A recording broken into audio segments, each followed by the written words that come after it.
The Expert Series is brought to you by Draw It Paint, a dry erase paint company that allows you to create the exact space you want. Our products are designed for performance, engineered for durability, and manufactured for quality. Draw It Paint's 3 formulas will allow you to reach every possibility. Behold your best work.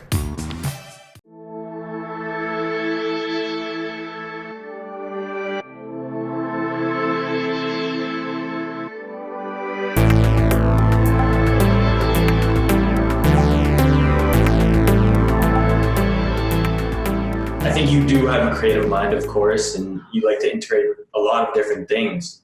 Where does that come from? Yikes. A lot of it, I mean, I take a lot of stuff that I had from my, I don't know what you call them, collaborating teacher, the person I was with for my student teaching. I do use a lot of the stuff that I have from her because they do say, like, especially your first couple of years, don't reinvent the wheel. You know, don't stress yourself out trying to plan the most perfect lessons that are fit for your students every single day because it'll wear you out. So I try to use things from other people, you know, if it works for them, and I try it, and sometimes they don't work and I'm like, this was a terrible idea, and I just put it away. I'm like, nope, won't do that again. So I try to use things from other people. I do a lot of research. I have websites that I really, really like. Basically anything that Joe Bowler recommends, I try to do because she's amazing and a rock star. And, you know, I ask for help a lot because, I mean, there are people that have been doing this way longer than me that are way smarter than me and have experience in this. So I try to ask. And sometimes I have really great ideas. Like, you know, I'll see something in a book. I'm like, oh, I should totally change that to make it fit my kids. And like when I was on the textbook adoption committee, I saw, there was a word problem in a book that was about making an Arnold Palmer. And it was talking about ratios. And it was just a word problem that was like, what's the ratio for the perfect Arnold Palmer, or if this is the mixture or whatever. And I was like, oh, we should totally do that as an actual lesson. Like, I should make Arnold Palmers in the class and the kids could try them and it would be awesome. And it was awesome. We did it and it was amazing. And the kids loved it. And I feel like they really understood, you know, part to whole relationships and being able to do all that stuff. So, I mean, sometimes you just have a light bulb moment, and sometimes you have to borrow materials from other people. It just, I don't know. So, yep. One of the, actually our first expert that was the pilot episode for the series, he's a Philadelphia high school teacher, and he teaches English literature. Now, what he's noticed throughout his career is that it's really difficult to grab the attention from his students. So what he did was he used hip hop, and he used relevant pop culture information. Sometimes he uses Fortnite. He's used Marvel before to really get that message out there.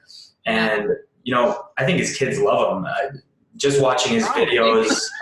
They think he's cool. Yeah, exactly. So I think it's really important to make that connection with your students, aside from, like, you know, the regular traditional material itself. It's good to reinvent, I guess. Yeah. I mean, they say one of the reasons middle school for me was the place I wanted to be is because they say relationships first, content second.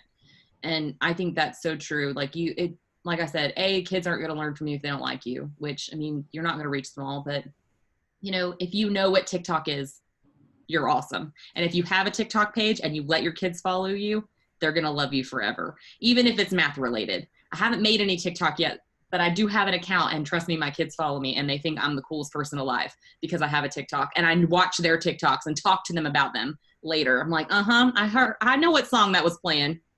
I heard the lyrics. Might want to watch yourself there. And, you know, they think it's funny, and just speaking to them on their level, learning the slang, and just being silly. And I mean, yeah, they love all of that. Using Bitmojis in my slideshows, and I use memes all the time that the kids think are funny. And actually, another thing I really like doing is putting pictures of myself in my slideshows. I went to a conference, and there was a lady named Kim Campbell that had talked about throwing random pictures in your slideshows of your prom photo, like in the middle of your teaching, like just, oh, whoop, how'd that get on there? So, you know, and the kids think it is hilarious when you put pictures of yourself that's just kind of embarrassing, but you're like, whatever, I don't really care. They love it. and you know, it's a good brain break. They take a few minutes, they learn something about you, you learn something about them. It builds that bond. And I feel like there's a piece of education that is really essential, building bonds between you and the kids. And I feel like education in general, just teaching math would be hard if I didn't do those things, because then, you know, I wouldn't be able to do things like Arnold Palmer's and be able to put Fortnite maps in my class and stuff like that. So yeah, yes, for sure.